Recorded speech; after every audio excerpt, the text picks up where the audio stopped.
সবারই কিছু না কিছু ট্যালেন্ট আছে। দেখুন আপনারা এই বটবুটিটা কীভাবে কোন পাখি নাকি ধরনের কোন ধরনের পাখির এই ট্যালেন্টটা আছে আমি তা জানি না।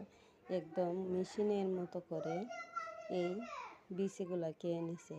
তার ট্যালেন্টটার কোনো জবাব নেই বলতে পারেন। মনে হচ্ছে যেন কোনো ধরনের একটা নকশি বা মেশিন দিয়ে এই কাজটা করেছে।